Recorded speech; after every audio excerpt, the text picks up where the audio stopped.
all started shortly after Michael Povich got elected as district attorney. Povich quickly got the reputation of total bias and corruption around the town of Ellsworth. He, as district attorney, was now the king of the town, taking payoffs for reduced or non-existent sentences for anyone he knew. This was the new normal in Ellsworth, and still is to this day. That nearly changed in the early 1980s when a barmaid took a snapshot of Povich and fellow corrupt attorneys, Peter Roy and Jeff Toothaker, doing cocaine and splitting up money at a local club. This photograph came to haunt Michael Povich, until he handed the reins over to Carletta Bassano. Whosoever possessed the photograph could not get into any legal trouble. This was proven time and time again to the locals. You always knew who had the photos by reading the local, corrupted newspaper, the Ellsworth American. So how can a newspaper be corrupt? The Ellsworth American newspaper minimizes local corruption coverage, while exaggerating the poor people's crimes. This newspaper is also famous for taking payoffs for keeping your name out of the paper altogether. You have to pay them off by press time, or they will put your name in the weekly edition. Before Michael Povich can retire and hand the throne over to the ultimate manhunter, Carletta Bassano, he has to get the photo back after all those years of being blackmailed with it. If he don't get the photo back before retiring, the photo will be of no use to the blackmailer. So the blackmailer will make it public. Povich could not allow that. The solution: wait until old Jimmy is out for the evening. Hire a burglar to break into Jim's safe and steal the photo. The theft was a total success. No one was ever charged or even investigated for the burglary of Jim's safe. Shocking, isn't it?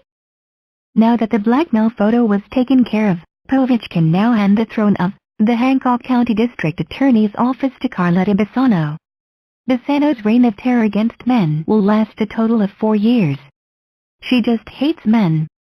She is overheard saying on multiple occasions, all men deserve to go to jail for something they have done.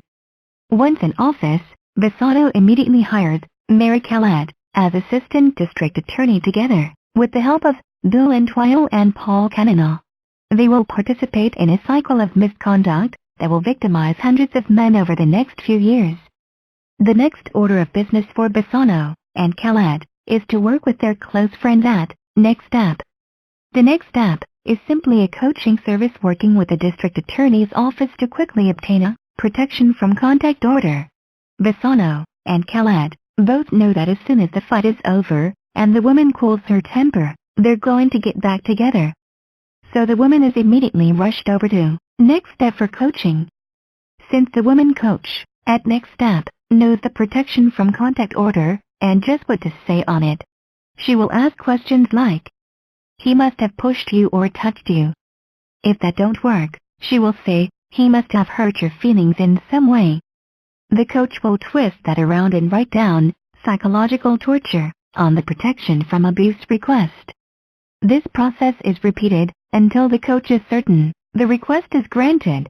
Once the protection from contact or abuse order is signed by the judge, Bassano and Calad spring into action.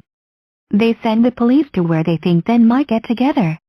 Once caught together, the man is automatically arrested and goes to jail. Even if the woman seeks out the man, it is a mutual get back together. The fight is over and they have all made up. The man goes to jail.